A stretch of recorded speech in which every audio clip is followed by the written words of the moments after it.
All right. Welcome, dear speakers, dear guests.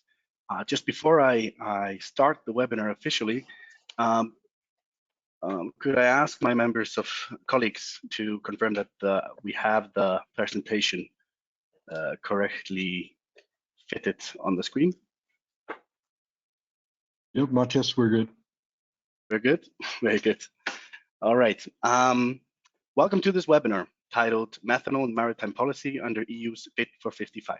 My name is Matthias Olofsson, and I manage government affairs in Europe at the Methanol Institute, the global trade association for methanol. We represent the world's leading producers, distributors, technology companies, and users of methanol. And to start with, today, I would like to welcome today's speakers. MEP Vera Tax, Shadow Rapporteur for the Fuel Maritime Regulation of the S&D political group at the European Parliament. Peter Schild, Director of Marine Fuels at Proman. And Rasmus Helt Philipsen, Regulatory Affairs Officer at AP Moller Maersk. I'd like to remind the audience that they are on mute, and the only way to raise questions is by typing them in the questions tab on the control panel. And after our speakers have delivered their presentations today, we will have a Q&A session. And if the audience is interested, you'll be able to access and download the handouts from the webinar in the handouts tab. I believe we've already filed the presentation deck here today under the handouts tab. So as for today's subject, while shipping is regulated on a global level by the International Maritime Organization, European policymakers have sought more decisive action with regards to greenhouse gas emissions from shipping. To that end, the European Commission published a set of legislative proposals collectively known as the Fit for 55 package, designed to shape the EU's path towards, well, a 55% reduction of emissions by 2030 and ultimately carbon neutrality by 2050. Of the 13 legislative files that the Fit for 55 package is comprised of, some are entirely new initiatives and others are revisions or extensions of existing EU legislation. To inform our audience, now that the Commission has announced its proposals last summer, they will undergo discussion and be reviewed by the European Parliament and the Council of the European Union, based on which legislative procedure applies. And then due to the importance, complexity, and expansive nature of the legislation, we may expect that it could take up to 2 years, the entire process. And throughout the process, policymakers take note of the views of the various sectors to which the proposed legislation applies. And therefore, it's important that stakeholders be acquainted with the components of the legislation and offer their views on them.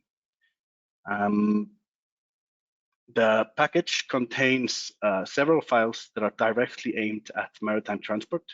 And for this last webinar of the Fit for 55 series, we'll focus on those. And these are primarily the Fuel EU Maritime Regulation, which sets greenhouse gas reduction targets on ships, the extension of the emissions trade system to maritime transport, which puts a price of carbon emitted from vessels, and the Renewable Energy Directive, which mandates the supply of sustainable fuels, the Alternative Fuel Infrastructure Directive, which mandates the deployment of infrastructure for alternative fuels, and finally the Energy Taxation Directive, which alters the tax structure for fuels in the European Union. We won't dive deep into these set of regulations, and our speakers will certainly touch on elements of those, but these are the ones that significantly will affect the regulatory framework and market for marine fuels moving forward at the European level. And so our first speaker today has a lot of experience with and insight into the EU policy process, and currently has a seat in the Transport and Tourism Committee of the European Parliament, which is responsible for the Fuel EU Maritime Regulation. And to brief us on the status of discussion and elaborate on the key elements, I will now pass the floor to MEP Vera Tax. Tax, please.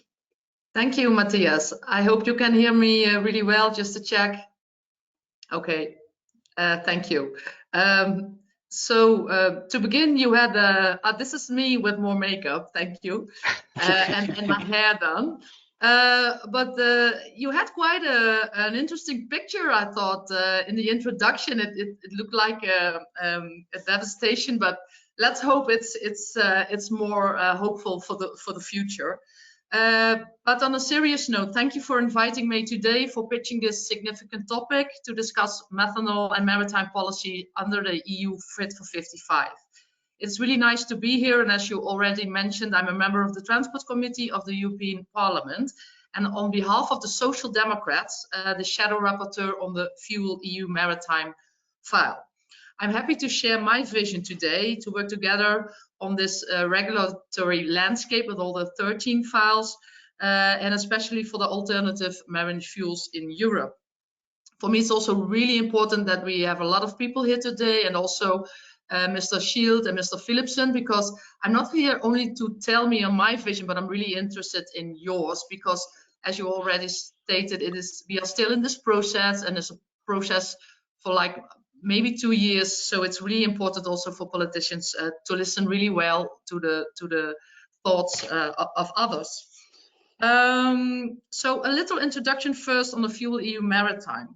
As you might already know, the Commission presented this in the Fit for 55 package, and the proposed regulation introduces increasingly stringent limits on the carbon intensity of the energy used by vessels from 2025, and they oblige them to use alternative fuels. It applies to commercial vessels of 5,000 ton gross tonnage and above, regardless of the flag. It covers all energy used when the ship is at an EE port, and all energy used by the ship on voyages between EE ports, and 50% of the energy used on voyages departing from or arriving at an EEA port. And from January 2030, container ships and passenger ships at EEA ports will have also to connect to an onshore power supply and use it for all energy needs while at berth, with some exceptions. The annual average carbon intensity has to decrease by 2% at 2025 and 6% in 2030. And then further 5 years periods till 2050, when carbon intensity should be 75% lower than the 2020 base year. All greenhouse gas emissions that a given fuel generates have to be considered, so the full life cycle, not just those used by the ship. The responsibility for compliance lies with the shipping company. And as the Commission does not specify the fuels to be used, but focuses on carbon intensity instead, technology neutrality would be maintained. By putting the responsibility for compliance on the energy consumers, the Commission wishes to create a demand which might otherwise not materialize. And to complement the supply side legislation, we, as you already let us show, you have the Renewable Energy Directive and the Alternative Fuels Infrastructure Regulation, the AFIR. So now further on to what I think as a social democrat on the legislation as proposed by the committee. I have spoken with many different stakeholders, and I'm more convinced that we need ambitious targets to decarbonize the sector in line with the Union's objective to achieve climate neutrality by 2050. I think an advanced target by 5 years compared to the Commission proposal. I think we could be quicker. Therefore, all greenhouse gas emissions that a given fuel generates have to be taken into account, again, also as the Commission wants. But I believe that compliance should not lie only with the shipping company, but also with the producer of the fuels. And the proposal scope should be amended and introduce shared responsibility for the EU fuel suppliers and shipping companies. This covers all fuels purchased in EU ports instead of voyages in, from, or to the EU. The Technology needed to produce RFNBOs, the renewable fuels of non-biological origins, has now reached a level of maturity that enables industrial scaling. And however, for Fuel EU Maritime and the RFNBO mandate, we should keep it open to all RFNBOs, as we don't know yet, as of today, which fuels will take over into the market. The earlier sustainable fuels are available for shipping, the sooner a more ambitious reduction path can be achieved. Fuel EU Maritime could still boost the use of LNG instead of renewable fuels. And that, for me as a social democrat, is not the way to go. So therefore, the proposal must be amended to include a sub-target for hydrogen and ammonia. That's my vision. Making it compulsory that renewable fuels should meet at least half of the greenhouse gas intensity improvement target. Any strengthening of the target must, however, be coupled with appropriate incentives for the deployment of e-fuels.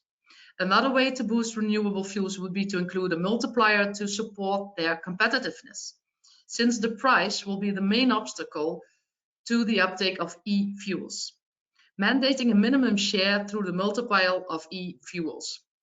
This is the most straightforward way to ensure demand of sustainable fuels. The current provision by the EC provides a multiplier of only 1.2%, and I think a multiplier of at least 4% is necessary. In addition to CO2 emissions, the shipping industry is also responsible for air and water pollution. This has enormous consequences for the health of people and nature, especially in port cities and coastal areas. And therefore, the legislation should apply a dual-term global warming potential. So, to better account for short-lived climate pollutants in marine transport, the GWP should reflect a shorter time frame of 20 years instead of 100. And the combined effect of advanced targets by 5 years and the use of 20-year GWP for methane can limit the uptake of LNG, thereby reducing risk of technology lock-in and leaving room for other alternative fuels to penetrate the market. On the pooling mechanism, I see a need for incentivizing first movers to drive the uptake of engines and propulsion systems capable of operating on low and zero carbon fuels. Against this background, I support the possibility of pooling compliance for fleets as one potential measure for that purpose. However, I also believe that this should have a timeline set to avoid stopping the market of green ships. So the pooling mechanism has to have a timeline. Targeted investment in fuel infrastructure, bunker procurement, vessel design and operation will only occur with explicit signaling through policy. And by 2030, ships will no longer be allowed to emit any CO2 at all when they are on the quayside. The ports have to build massive shore power infrastructure to make this possible. We need to support them and coordinate these with the AFIR legislation. I heard from various stakeholders that providing OPS at anchorage is very challenging in terms of operational safety and could require technological solutions that are not yet widely available. I'm Dutch, sometimes I trip around some words. In light of this, I submitted a question to the European Committee asking why it is necessary to require all ports to provide OPS at anchorage, since only very few cruise vessels stay at anchorage for long times in specific ports. I am considering amending these according to the response. And then specific on methanol. We need to complement existing supply side measures and facilitate the rollout of infrastructures. Investments in producing and deploying sustainable alternative fuels in maritime transport. We need to start as soon as possible and give targets to investors, facilitate the planning of investment, and set a clear pathway for decarbonizing the current marine fuel mix. I understand the uncertainty about which technical options are market ready, as well as the tag of predictability and high risk of investment choices. Methanol's popularity is growing as a clean burning low carbon fuel, and methanol fueled engines are already in use today. However, the fuel is still conventionally produced. The gradual development of climate neutral methanol production from renewable green hydrogen and captured carbon must progress the advance to maritime energy transition. The primary resource of methanol as an alternative fuel is that it can be stored as a liquid at ambient temperatures and pressures and has a favorable energy density.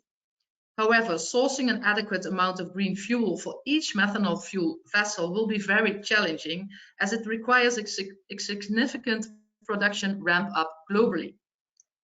Collaboration and partnerships are crucial to scaling the production and distribution of sustainable fuels. So sustainable e-methanol will need to get its carbon from the CO2 direct air capture.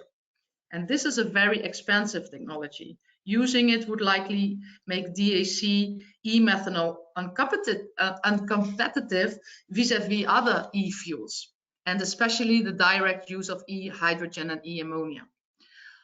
So I'm not opposed to e-methanol with DAC, but this might not be the most cost-effective option for ships.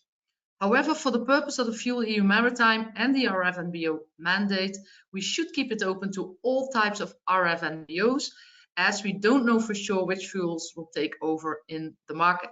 And I'm really interested about the other speakers, what they think about this. I want to conclude by saying that the maritime transport is the only sector currently without greenhouse gas reduction targets or set mandates aimed at carbon reduction. So I'm really happy that we are working on this, and I hope we can work on this together. And as stated again, I'm really interested to hear from the others. Thank you. All right, thank you very much for an informative presentation, MEP Tax. Certainly some colliding views with some of the advocacy conducted at the Methanol Institute, and I'll look forward to raising some questions at the Q&A, but we'll move forward. And I wanted to first remind the audience that they are able to ask during the Q&A session later today after the presentation, and by filing their questions in the questions tab. So next on the agenda is Rasmus Hald Philipsen, Regulatory Affairs Officer at shipping company AP Moller Maersk.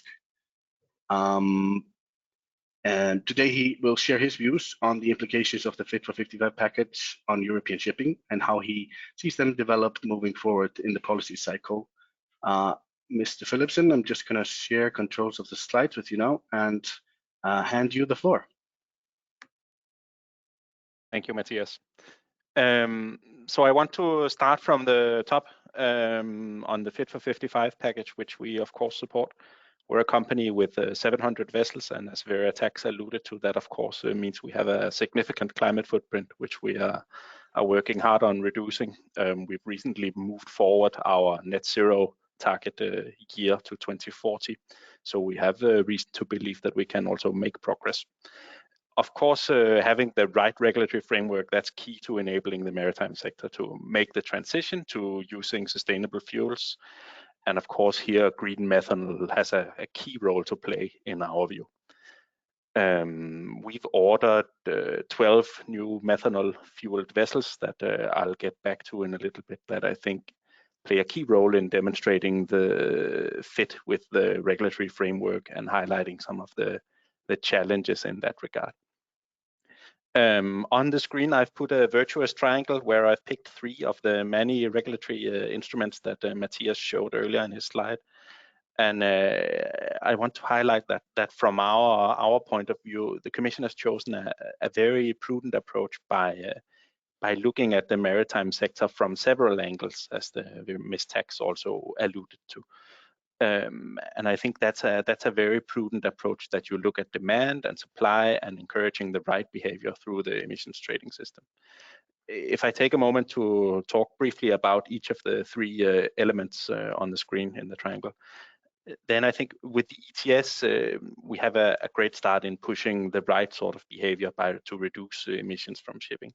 Of course, this has the added benefit of playing a key role in incentivizing new technologies and new fuels such as methanol when a carbon price is applied to old and existing technologies and fossil fuels.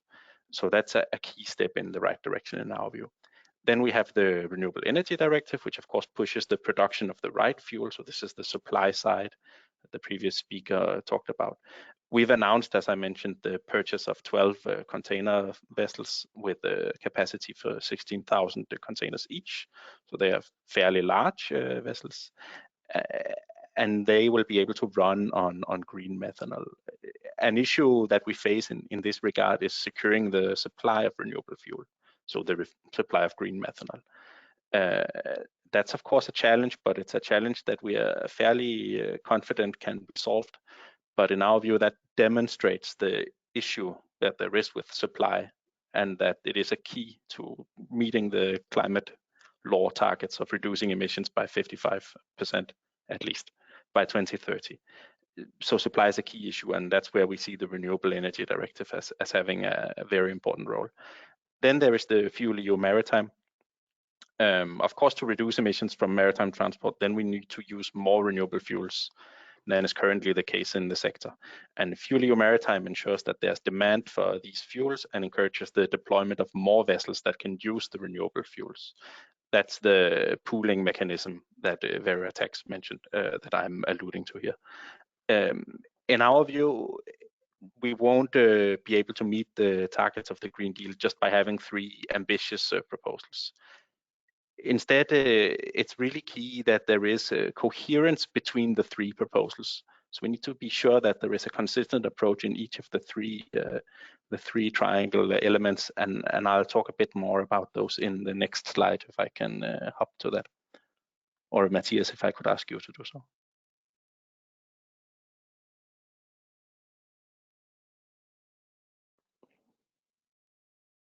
Thank you.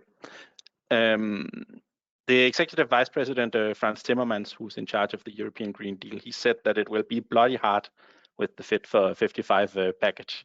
And I definitely tend to agree, and we at Maersk tend to agree. If we take a step back and we consider the 3 proposals from the previous slide, then I want to introduce 3 parameters for ensuring if they are really fit for 55, so to speak. Of course, the aim should be that to ensure that the proposals they contribute to the Green Deal and that they are science-based. I think that's some parameters that most stakeholders at least would agree on, seen from our point of view. If we start with the first point on all greenhouse gases, in public discourse, I think we have a tendency to use CO2 interchangeably with the greenhouse gases. And that's not a criticism of anyone or anything in particular, but it just shows that while CO2 is of course an important greenhouse gas, Veritex also mentioned methane, which is also an important greenhouse gas. And of course the regulatory framework has to take that into account. If we end up in a situation where we just encourage a shift of emissions from one type of greenhouse gas to another, then of course we're not really addressing the root cause of climate change, and we won't really be solving the cause of the whole problem in the first place. So including all the greenhouse gases in the regulatory framework, that's a key aspect in our view. Of course, new technologies also bring new challenges with them, and that also includes in the perspective of the regulatory framework. From our point of view, of course, that means that all greenhouse gases should be included in all of the different measures that apply for container shipping.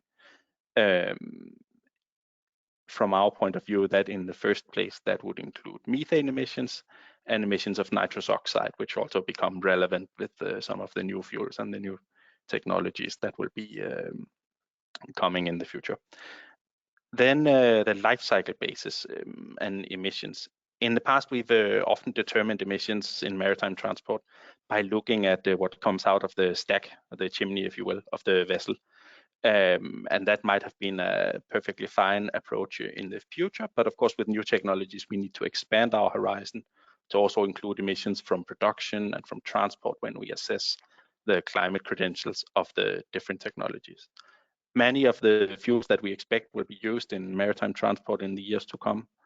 They can be produced in more than one way. That goes for e-ammonia, that goes for e-methanol, for example, and also for hydrogen, of course, as I think we all know from the European debate on that issue. This means that they can be produced sustainably, or they can be produced using fossils, and same goes for the carbon feedstock, perhaps particularly relevant here.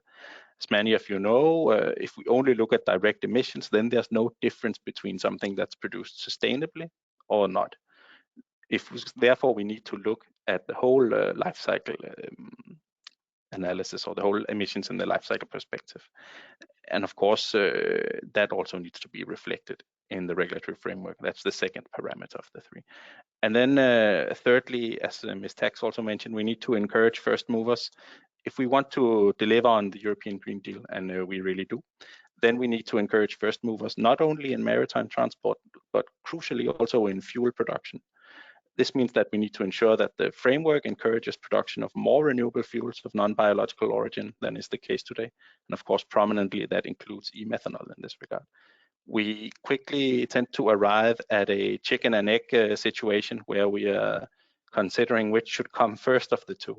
And we cannot encourage production of fuels without encouraging vessels that will be able to use them. I think that sort of goes without saying in a way, but it is important that we keep in mind both parts of the equation. And therefore, we need to encourage companies to make the first move, whether that's in the shape of new vessels or new fuels. And there, the pooling mechanism has a key role to play.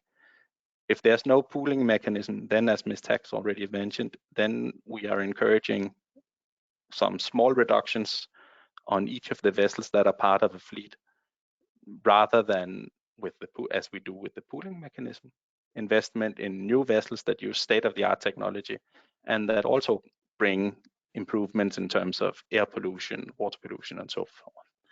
So that's why we need the pooling mechanism, and that's why we need to get started on the transition now, and that encouraging first movers is key in that regard.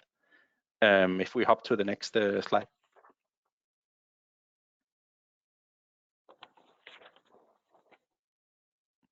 Yeah, then I want to say a bit about methanol and Fit for 55, because I think that's particularly relevant to most of the audience.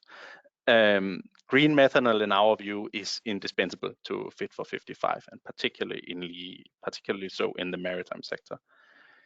I want to take a moment to share with you 3 issues in the policy framework that we believe we need to address to really harness the potential of methanol to deliver on the European Green Deal. And I'll go into the 3 proposals listed on the slide on the emissions trading system, on FuelEU Maritime, and on the Renewable Energy Directive. Currently, in the emissions trading system, there's no life cycle analysis element for maritime transport. That, in our point of view, is of course very unfortunate. It means that there's no price difference in terms of carbon emissions between using gray and green methanol, for example, and that's of course highly counterproductive and something we believe should be addressed. The carbon price needs to reflect the emissions in the full life cycle aspect, full life cycle perspective. That's a key challenge that needs to be addressed, and it's one that we are fairly confident can be solved. Then if we look at FuelEU Maritime, most of the elements are in place, and many of them are very prudent. But as Ms. Tax already mentioned, we are at a point in time where the technology is there for industrial scaling up of the renewable fuels of non-biological origin, so-called RFNBOs, and that includes e-methanol, of course, very prominently in this regard. So we know that these fuels, they'll play a key role in maritime transport in the future. And to encourage more first movers in that area, we think it would be wise to encourage their use through a specific multiplier for these fuels in the FuelEU Maritime.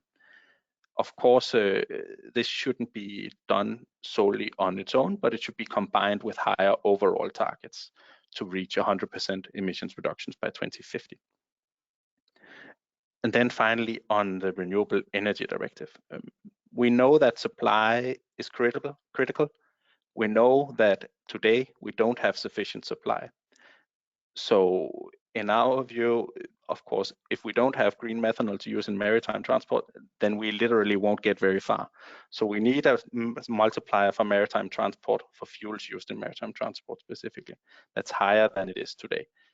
We've noticed that in the past, such an approach has worked very well for the automotive sector, and we would suggest that a similar approach could be taken in maritime transport to really get started on the transition with the renewable fuels on the non-biological origin. Then if we go to the next slide.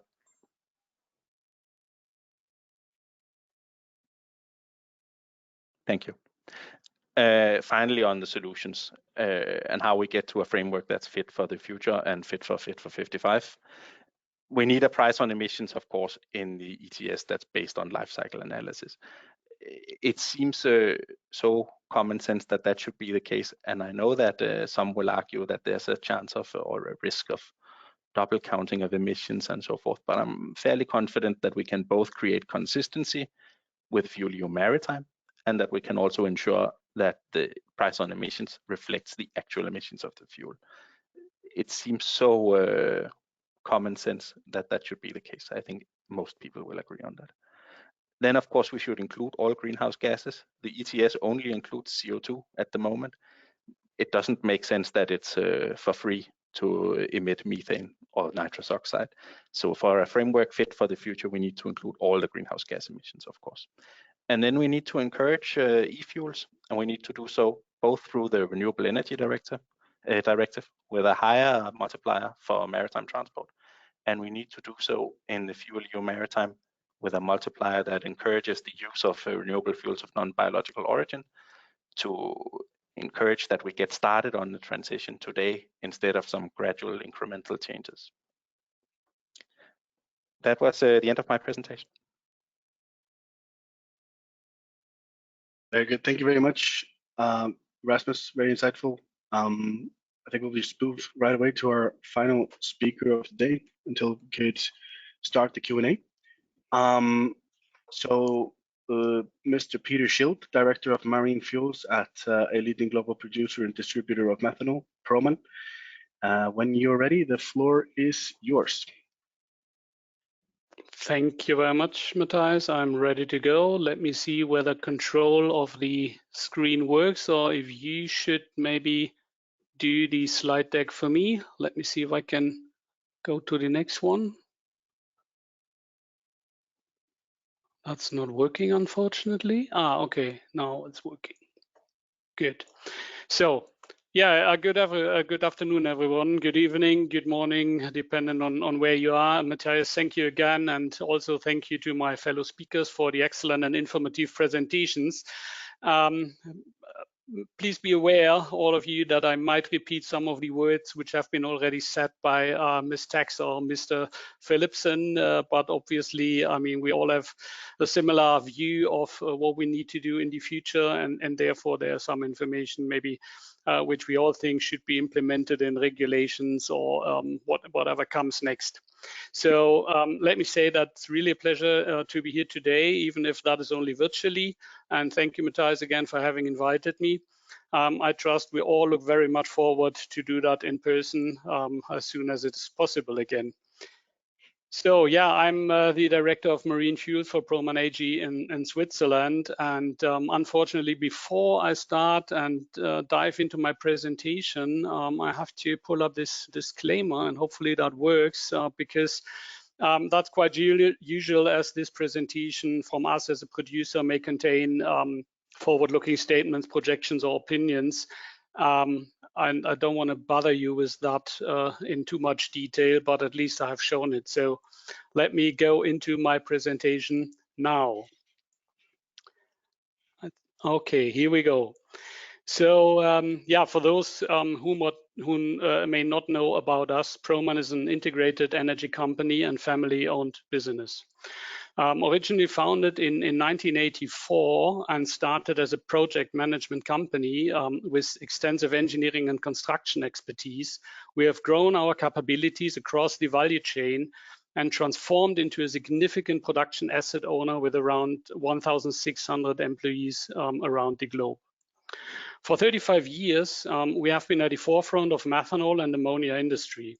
Today, we own and operate 17 petrochemical plants worldwide with an annual capacity of approximately 10 million metric tons, and we are the second largest methanol producer in the world.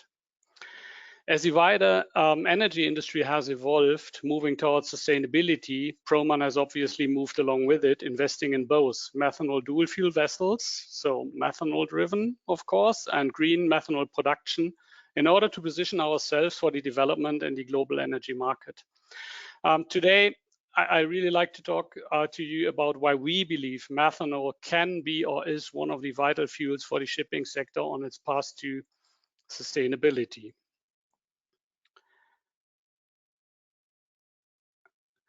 Proman, headquartered in Switzerland, we are a multi-asset, multi-regional diversified energy company with a large global footprint. Here you can see our production facilities and storage capacity around the world.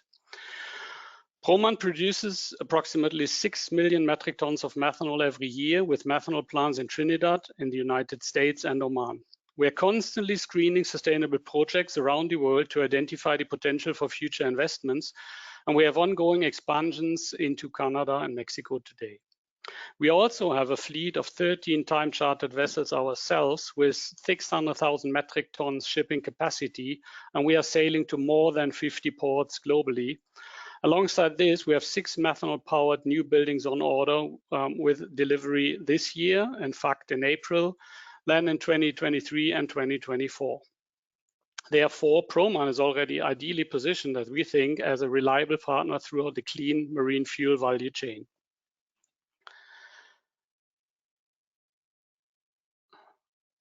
Whether as low or net zero carbon fuels in energy storage or as hydrogen carriers, we believe that methanol has a huge potential in the global energy transition. At Proman, we are focused on driving forward that innovation and delivering tangible ways that our products can help us all to meet the challenges of reducing industrial greenhouse gases emissions as part of the global energy transition. We contribute to almost all the UN Sustainable Development Goals, and we are actively engaged in 8 SDGs where we believe we can make a tangible difference either through our operations, products, or influence. Proman is actively developing the global market for methanol as a clean burning biodegradable energy product with a demonstrated net zero pathway, reducing consumer reliance on non-renewable traditional fuels. We are actively working to promote a more sustainable shipping future by driving the take-up of methanol as a low-emission alternative marine fuel. We are also pioneering new low-emission eco-tankers and have reduced vessel speeds to reduce the danger to the marine life. We are investing in clean technologies and different feedstock to support responsible production. Methanol as a marine fuel has gained significant momentum over the recent months, especially, thank you, Mr. Philipson, for saying that with your 12 huge container vessels, which might hit the water in 24 and 25, as I hopefully understood correctly. The interest is due to methanol's immediate and future-ready benefits as fuel. It's safe, economical, and it is the only alternative fuel currently available which offers immediate emission reductions as well as a clear pathway to future decarbonization. It also utilizes a proven technology with approximately 30 vessels either operational or on order. Methanol is already widely available at over 100 ports worldwide, an infrastructure that can readily meet the growing demand. Proman, in fact, delivers to a number of these ports in the Americas, Europe, and Asia already. Methanol is already widely used as marine fuel. In 2015, Stena Line, also of the world's largest vessel owners, successfully pioneered the use of methanol to power one of their commercial ferries, the Stena Germanica, as maybe most of you know already.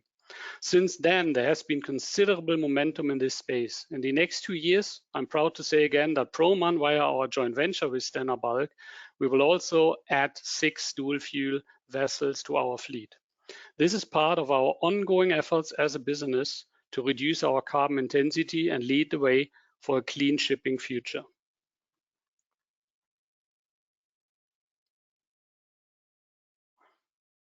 So shipping currently generates a range of pollutants and emissions besides CO2, and I think that also has been said before. Vessels operated on low carbon or gray methanol immediately reduce or eliminate some of the most harmful greenhouse gas emissions generated by conventional marine fuels, as well as achieve a 10 to 15% reduction in CO2 emissions on a tank to wake basis. Having carried out the emission calculation for all of our production assets, we already produce low carbon methanol today, which generates lower CO2 emissions even on an LCA basis compared to traditional bunker fuels. All forms of methanol generate zero particulate matter and sulfur oxide emissions, which are major contributors to air pollution, ensuring an immediate and significant improvement in air quality in ports and shipping lanes throughout Europe, which is obviously also wanted by the politicians in the EU, that we have exactly that achieved in the future. Methanol is also biodegradable and water soluble, and around 240 times less toxic than diesel in the event of a spill. That makes methanol significantly safer for the marine life and the marine ecosystems. Investment in very low carbon and sustainable methanol production is increasing year on year. Due to the fact that methanol has the same energy and chemical characteristics, no matter how it is produced, the fully fungible molecule, very low carbon or blue, as well as bio, renewable or green methanol can be easily blended. That means ship owners investing in methanol now, as Maersk did, for example, benefit from a clear pathway, as all the molecules can be blended in more and more as soon as they become available in the coming years. All of these qualities also mean that methanol can help the marine sector begin meeting its emission targets today.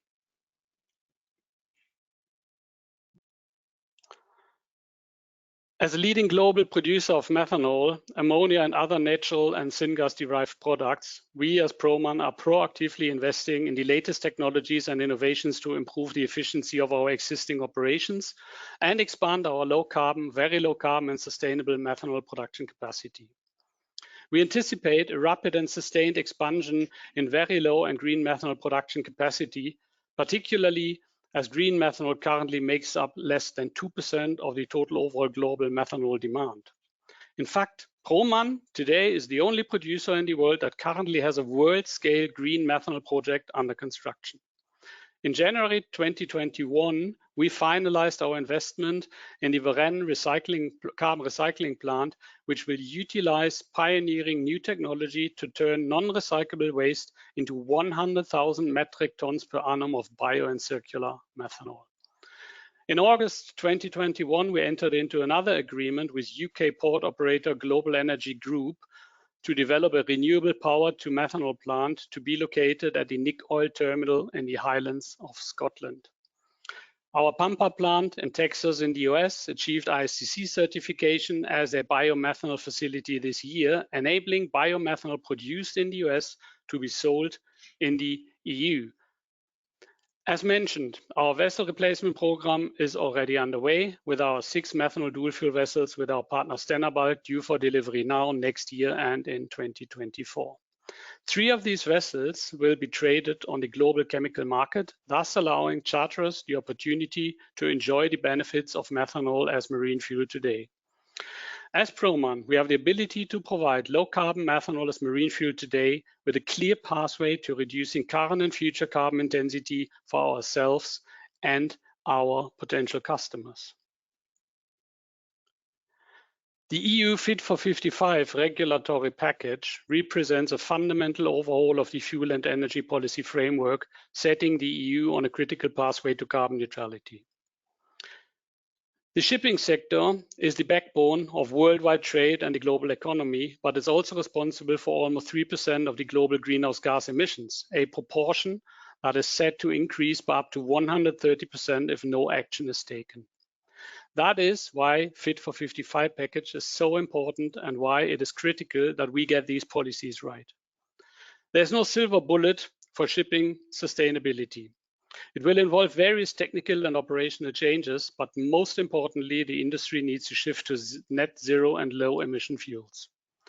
As a start, we must ensure that there's a level playing field for alternative fuels. Currently, there are multiple emission calculation methodologies in use for different products across the various regulatory proposals making a like-for-like comparison almost impossible. We need consistent and transparent emission calculations and accounting standards across the industry and for CO2 equivalent emissions to be considered on a life cycle analysis basis. And I think that is what my fellow speakers said before as well. Otherwise, significant emission sources will be overlooked, undermining the fundamental net zero premise of the Fit for 55 package. I think what we definitely also need to consider here is that a certification process should become in place, that it is allowed to really transport these new goods around the world without generating further emissions, for example. What you can see here on my last slide is a picture of our first methanol dual fuel vessel, the Stena Pro Patria, which will be delivered in April this year. In conclusion, it is clear that the interest is there from the marine sector. The technology is definitely ready. The product supply and logistics system is in place. But now is the time to make sure the awareness is also there and that governments and regulators are taking action to help level the playing field to ensure low emission and green fuels are competitive. Pricing challenges will need to be confronted. Carbon taxes on fossil-based fuels should be discussed as part of the solution. It is also vital that the EU adopts a robust life cycle analysis on available alternative fuels and implements a transparent and consistent industry-wide approach to emission calculations to ensure that emissions are not simply pushed further upstream. That was my last slide. Thank you very much. And I trust Matthias, back to you, and you might open the Q&A session now. Thank you again. Great, thank you very much, Peter.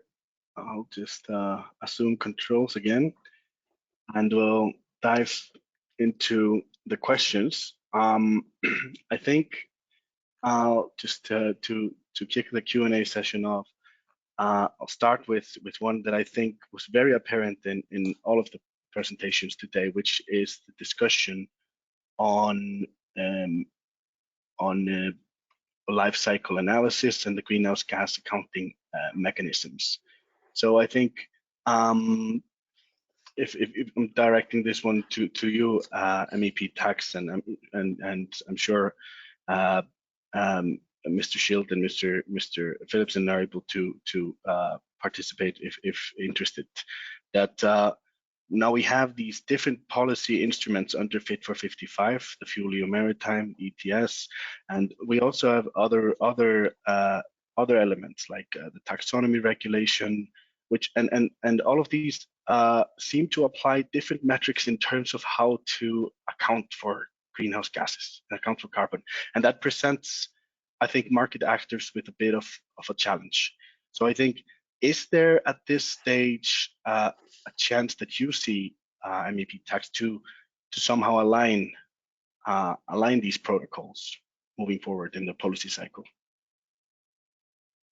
Yeah, thank you, Matthias. Well, this is one of the, not only for industry, something, but this may be worrying, but also for the European Parliament, because normally we have one legislation and we discuss it, and now you have 13. So on 13 different committees, there is these legislation discussed and therefore made changes, and every changes in one legislation means something in the other.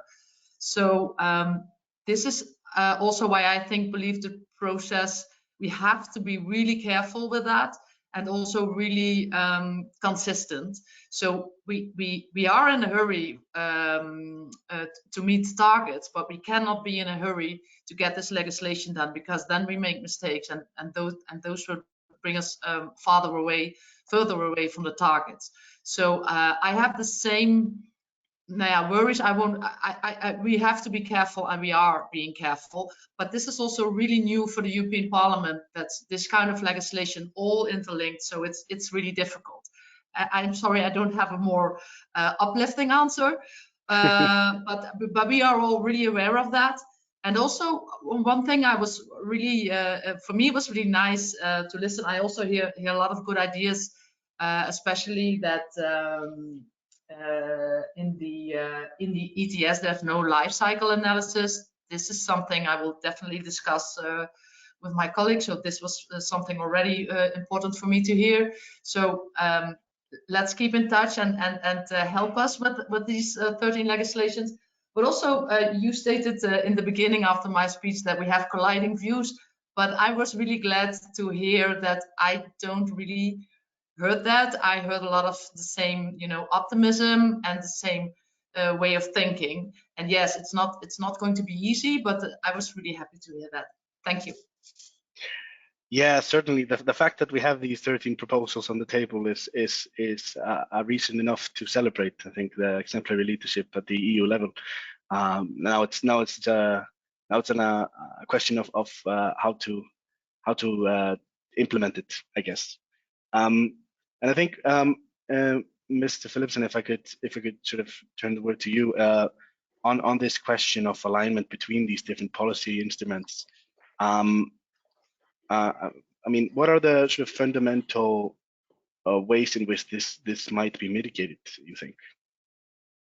Yeah, well, if I can pick up where Ms. Tax left, perhaps, I think we have a big challenge in ensuring that there's consistency between the different pieces of legislation, and we should be careful not to rush to making mistakes, but instead rush to taking action. Thankfully, I mean, we have the European Parliament that now has a chance to make sure that there is this consistent approach by including the different greenhouse gases in the various legislative proposals, whether that's the ETS or FuelEU Maritime, to make sure that the relevant greenhouse gases are included and that we get the framework right from the start. I think that's a key opportunity and one that we should be careful not to miss. And of course, the life cycle assessment or analysis is the other half of that equation that also needs to be there from the start to ensure that we are off to a good start and that we are going in the right direction with the transition in maritime transport. Right. And yeah, I think I'm just reviewing the questions from the questions tab and trying to sort of assemble them together here for a discussion. I think some of the questions are centered on the fact that both Mr. Schild and Mr. Philipson represent organizations which are running methanol-propelled vessels, and I guess there's a bit of a comparison going on. I think with regards to your statements, Rasmus, on integrating marine fuels moving forward. How do you foresee bunkering procedures for ammonia and sort of how do you sort of envision this integration of these different marine fuels moving forward? Yeah, if I start on ammonia, perhaps. Mr. Schild already mentioned that and hinted at that there are, of course, some safety concerns with ammonia that you don't have with methanol, and that's an important thing to keep in mind. And of course, our focus on reducing greenhouse gas emissions shouldn't come at the expense of safety. Safety must always be the first priority at sea and in port, of course. So that's important to keep in mind. I think the challenge that we have with ammonia before we get to bunkering procedures is that we don't really have an ammonia engine that works in the scale where we are, as Maersk are active today. So that's something we would need to have before we can look into those things. Of course, that's also the appeal of methanol, is that, as Mr. Schild's presentation showed very well, I think that is something we can get started on now and where we can make a meaningful contribution to reducing greenhouse gas emissions and to living up to the objectives of the Green Deal, and we can start already now. Yeah, I think that's maybe something Mr. Schild can elaborate on, because you've as Maersk have taken the initiative to invest in the fuel supply chain to ensure availability of low carbon product for your vessels, and I think MEP Tax also touched on the availability of low carbon methanol in her presentation and how we need to employ policy levers to facilitate their integration. So I think, Mr. Schild, for you, with this discussion on limited availability of green methanol for shipping, do you think that enough can be produced in this decade to meet the demand from the maritime sector to some extent, at least?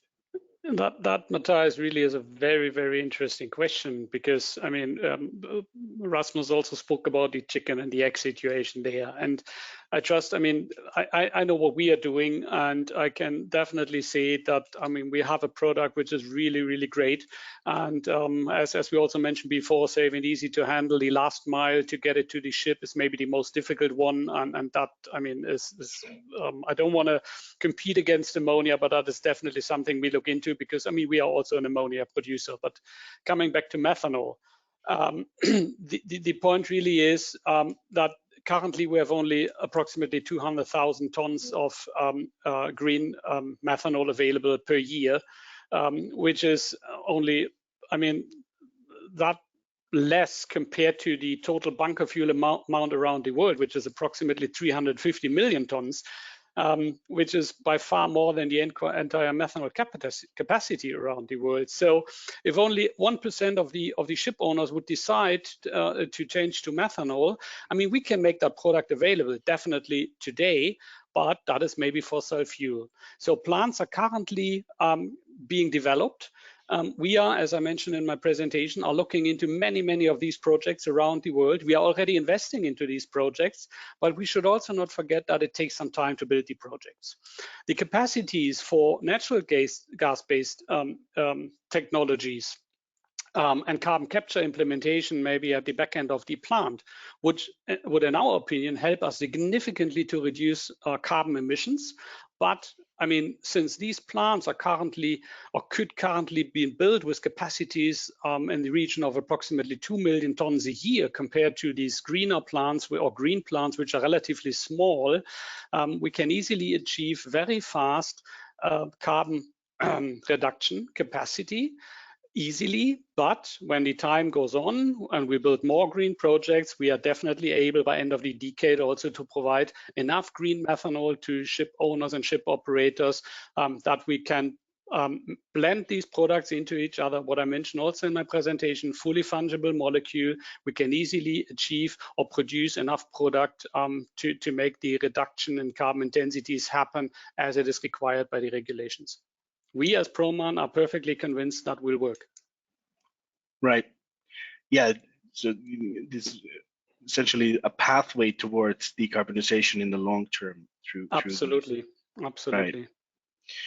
Yeah, I think switching the discussion a little bit, MEP Tax, your words about, perhaps not unsurprisingly at a webinar by the Methanol Institute, your words about dedicated sub-targets for hydrogen and ammonia produced some reactions with the questions of our audience. So, some would say this might represent an approach where winners are being picked. I think would a sub-target to the broader category of RFNBOs be something that would be considered, or do we need to target specific fuels in order to spur their development?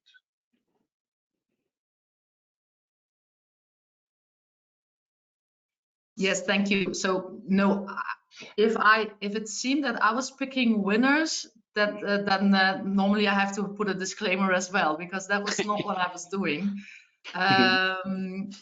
No, but definitely we have to incentivize the RFNBOs, and this is something that we really have to do, because otherwise the market cannot make the right choices, and then LNG would be longer prolonged as a transitional fuel, and that's something I'm not in favor of. And there are other MEPs who are, to be clear, but I'm not. And then as for the RFNBOs, and it's really important that we give them, that we incentivize that, so that the markets can make their choices. And I'm not, you know, I'm not a ship owner, so it's up to the market to make the right choices, and the demand is making the scalability. So no, I'm not picking winners. I see. Yeah, thank you. I think we've gone into the case for methanol against ammonia a little bit in this webinar. So I think I'll go for other questions this time around. I think it would be interesting to hear from you, Rasmus. What I know is extensive work that is being conducted with regards to regulatory affairs at Maersk, and you're very involved in the process. I think if you could elaborate on what you feel represents the biggest obstacles presented by the regulatory framework, and whether you see what you have recommendations as to how that might be mitigated. Yeah. The biggest challenges, that's a good question. I think the biggest challenge is that we have so many, is the ambition of the Fit for 55 package, if you will, in that we have so many proposals and we have so many different players, and everything's happening at the same time. And I think keeping the overview and the calm head or cool head in with all these different proposals and different ideas rushing all over the place, I think that perhaps is the biggest challenges. So we need a challenge. So we need to keep calm and to focus on getting these foundations right for the transition that will happen in our industry, in terms of including all the greenhouse gases, in terms of including the life cycle analysis, and in terms of supporting RFNBOs and supporting the first movers to make those first moves, and for us to get started on the transition now instead of just postponing everything a little. So we need to get started today, and that requires that we get the regulatory framework right. And that's a difficult task, but it's one that I'm pretty confident that we can deliver on. Right. I think, like, I read the opinion giving rapporteurs for the FuelEU Maritime, their draft opinions, and the discussion has centered a lot on and this question might be for all of you actually. The discussion has centered a lot on the scope of the regulation, meaning if it should extend to voyages to other regions than simply the European Union, and the obligated parties, whether it should be the vessel owners or the operators of the vessels that should be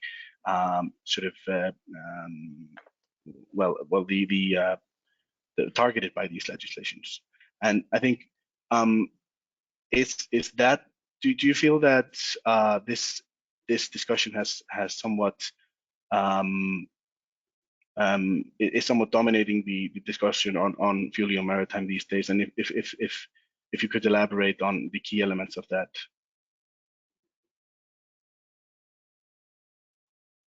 Who of us should go first? Maybe just you, Rasmus. Okay.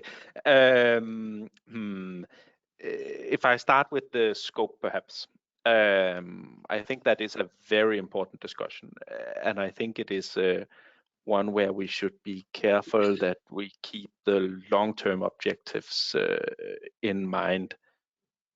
Even with the best of measure in the EU, shipping is a global industry, and there's only so much we can do within Europe. Even if we could tomorrow reduce the emissions from European shipping to zero, we would still have quite a significant portion of emissions coming from shipping across the globe. And I think my concern would be that by making extraterritorial regulation in terms of the scope, which I think is what you are alluding to, Matthias, then we risk upsetting some trade partners that we really need to be our partners also in terms of doing something about climate change globally, which should ultimately be the goal. So at the same time, we should focus on getting the fundamentals right and showing that Europe can lead the way and that we can have a regulatory framework that encourages the transition in shipping to a more sustainable mode of operations, both with the RFNBOs and by including all the greenhouse gases and the life cycle, getting all these things right, creating a framework that can easily be copied, if you will, or mimicked at least at the international level. It's only that way that we can really get to reducing emissions from shipping across the globe. That were my thoughts on the scope. Right.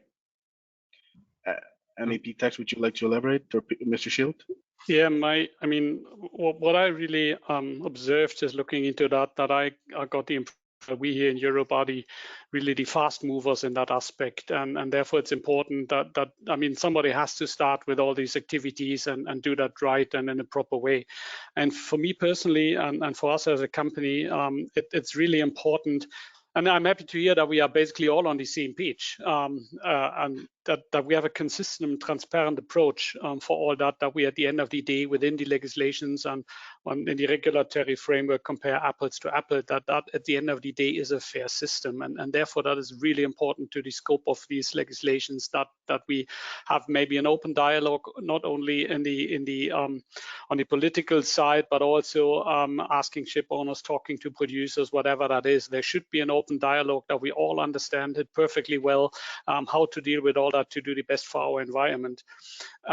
And in addition to that, I mean, we are also convinced that we need to have, and I mentioned that during my presentation, have a kind of a certification process in place, which allows us to trade these certificates around the globe, that products are not being sailed or transported from A to B just to have a green product produced in the US, bunkered in the EU somewhere, because that doesn't make any sense. We need to trade certificates that we avoid any emissions by transporting things around the world, in addition to what is currently given in all the framework. But I mean, it's really difficult to understand all these different regulatory documents which are available, and therefore I think it's good that we go ahead with that we have a transparent and consistent approach through all these documents and these kind of things, and that we have a constant dialogue between the relevant parties to make it the best for all of us in the future. Yeah, I agree. Do you think that the level of uncertainty, to some extent attributed to the current regulatory framework, has somewhat halted progress with regards to integrating methanol as a marine fuel? Yes, the short answer is yes, and we could maybe debate that for a really, really long time, but there is some uncertainty, and I know, and also talking to a lot of experts in this sustainable approach, that even within the experts, there's some uncertainty. There's discussions about how you look into the details if you're talking about non-biogenic CO2 sources or biogenic CO2 sources. How is that considered if you combine that with an hydrogen molecule or whatever that is? So there is some uncertainty, and that is why we need to have the dialogue. I see. Yeah. I think going back to scope, just real quick, MEP tax. What do you think? Should Europe push the rest of the world towards regulatory action? Yeah, I agree what has been said before. We have to be a leader in this. We have to make sure that is going to happen. And in the end, you want to make sure that you have all things in line with the IMO, because it is a global industry and it's important for our competitiveness. But we have to do it because the IMO has some thoughts, but never got to targets or implementation. So, and we cannot wait for that. For me, I also want to, so as I mentioned before, I really think it's important that ship owners and also the producers are both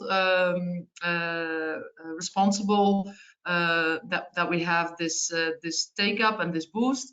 And I think something I did not mention was that in the Commission's proposal, it's for vessels that are 5,000 gross tonnage.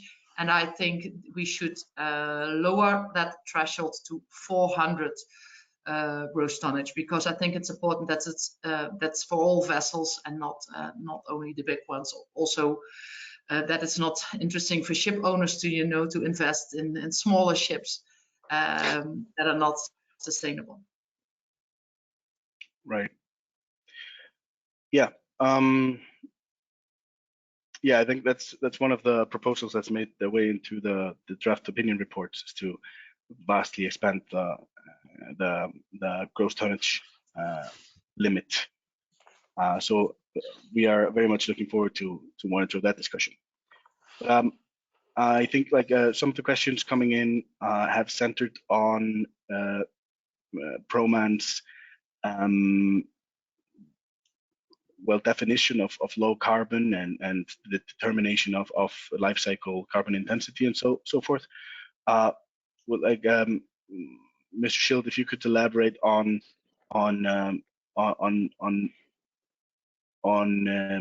what represents low carbon intensity methanol to your opinion, in your opinion?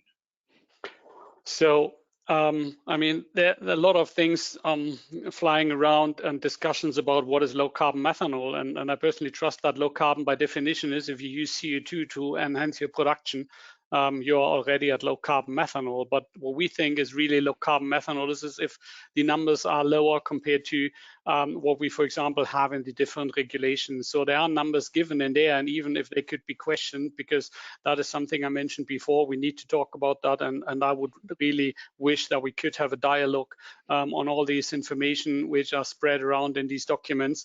But we trust that, I mean, low carbon is really, when it comes to life cycle emissions, that this is definitely lower compared to also other alternative fuels.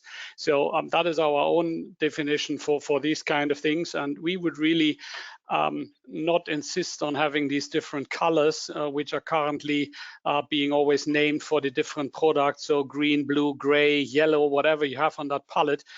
We need to talk about intensities, carbon emissions, and also on the equivalent other pollutants which are going into the environment by just burning fuels or producing fuels.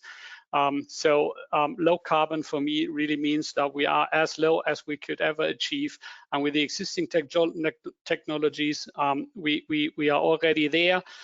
We can do more things to implement other technologies to optimize and improve our plants to come even lower. And with other technologies being implemented in the future, even for natural gas-based plants, we could really go really low, and we can achieve, based on the calculations we did in the past with a so-called blue plant, which includes carbon capture, lower compared to a green plant. But then it comes to the discussion about when I burn the product in the engine, what happens then? I mean, if I burn a methanol molecule, I generate CO2, no matter what I do. And these are the things which need to be discussed in the future. But I mean, also with traditional plants and with the capacities we have on the globe today, we can really achieve very low carbon emissions, and that is important for the environment. And I hope that answers your question. It does, and I think that contribution represents an interesting sort of segue into the topic of well, with the FuelEU Maritime setting greenhouse gas reduction target of 6% by 2030, it's clear that the energy transition of maritime transport needs to happen now and in the very near term. At the same time, we know that other alternative fuels than methanol are not going to be available in vessels in the near term, with technology readiness level projected closer to 2030. So I think this is a good question for both MEP Tax and to Mr. Philipson representing Maersk is to what extent do you think that blending of fossil or blue and green methanol can be an intermediate solution in the marine fuel energy transition as a reliable pathway towards ultimate decarbonization? I think maybe Rasmus, if you'd like to go first. Oh, sorry. Oh, thank you. I'm so sorry. I will. I'm just taking the floor now. Sure, sorry. Point of interest, because I was told that it was until 3 o'clock, and I really have to go. It's 15 minutes late, and I could stay 15 more minutes, but no longer than that. So I'm so sorry, but I don't know why I had a wrong timing, or but I have to leave. So thank you so much for having me, and it was really interesting. And next time, I hope I can stay longer. I'm so sorry. Right. Yeah. Bye. Thank you very much for taking the time, MEP. Thank you.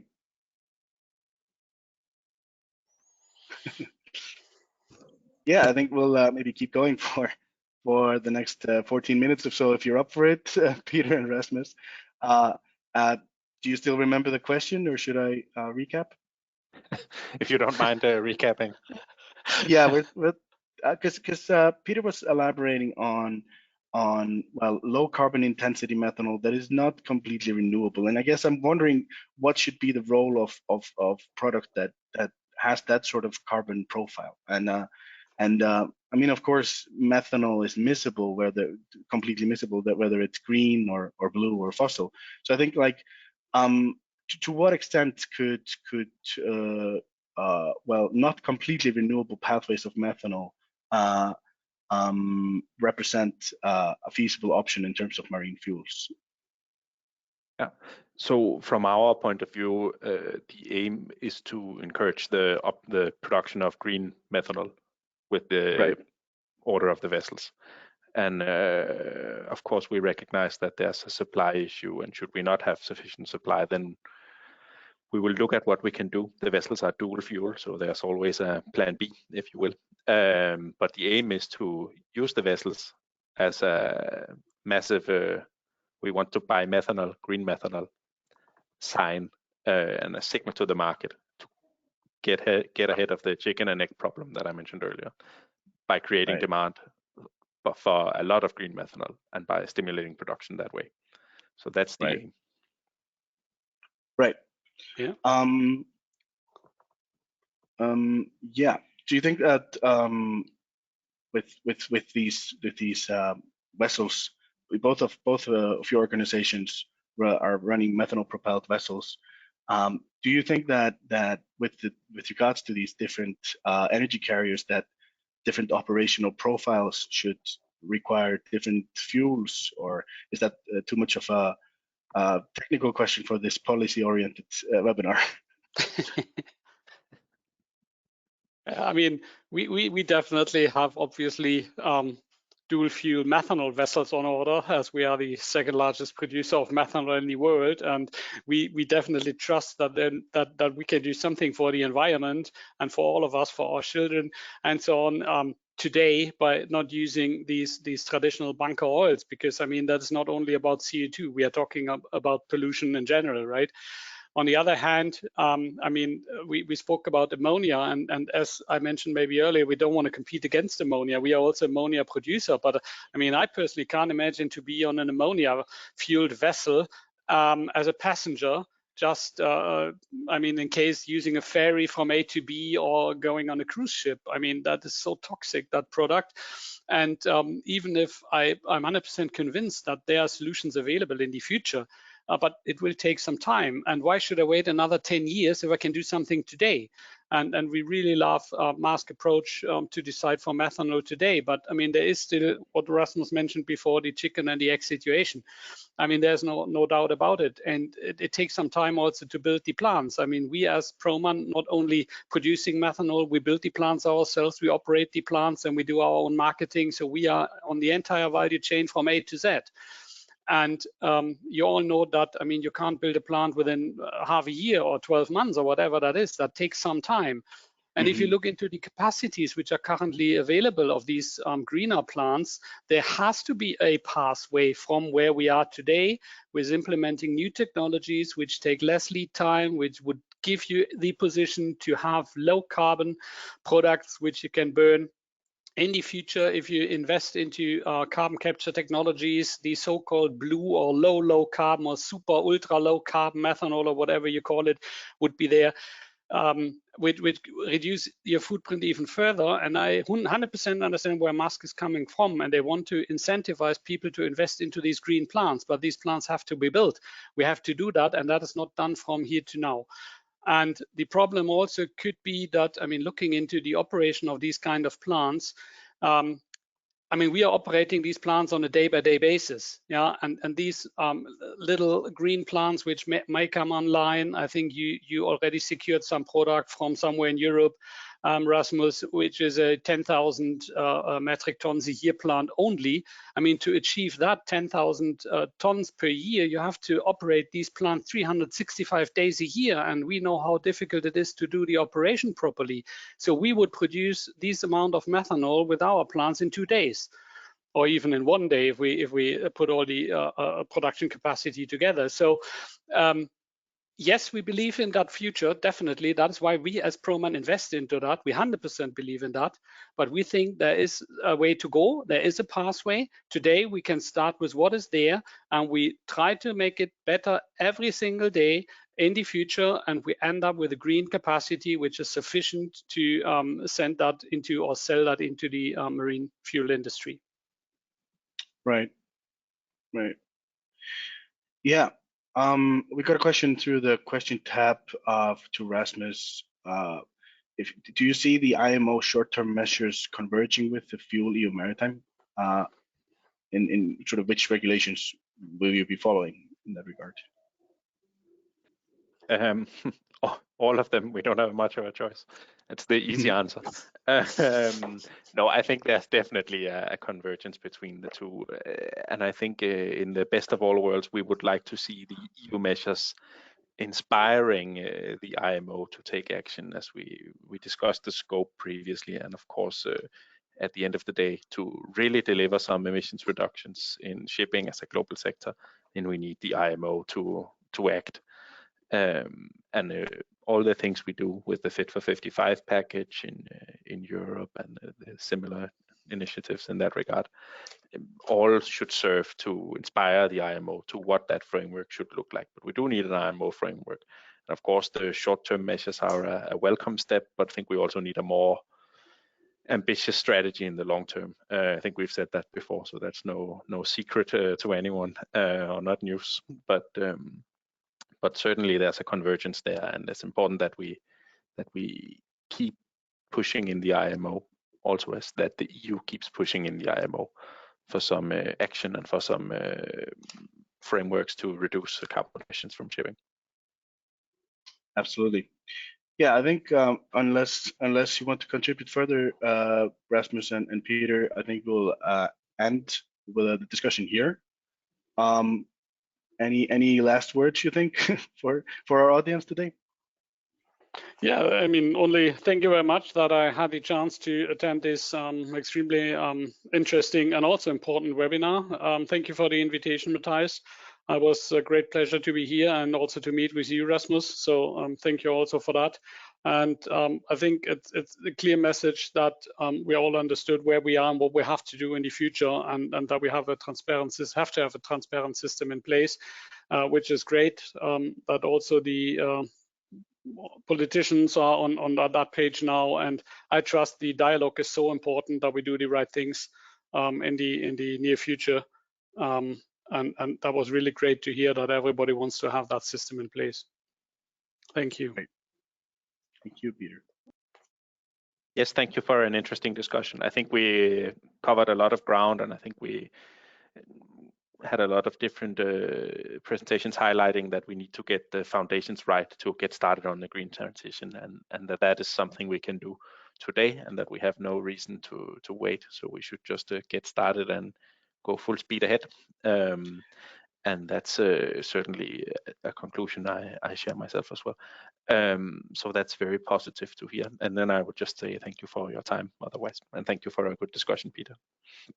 Thank you. Yeah, I think that the key words here today were consistency and coherency between the policy instruments, and the need to get it right now that they are at this early stage in the cycle, so to speak. Yeah. But I would like to thank the audience for the questions and for listening in and participating in the webinar. This is the last webinar of this Fit for 55 series, but I'm sure we'll come back with a comeback later.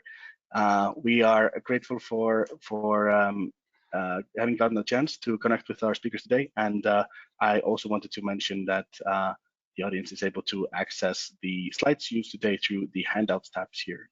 And we, the staff at the Methanol Institute, remain at your disposal for questions, comments, thoughts, and ideas for the topic of today or other things regarding methanol. Thank you very much, and see you next time. Thank you. Thank you.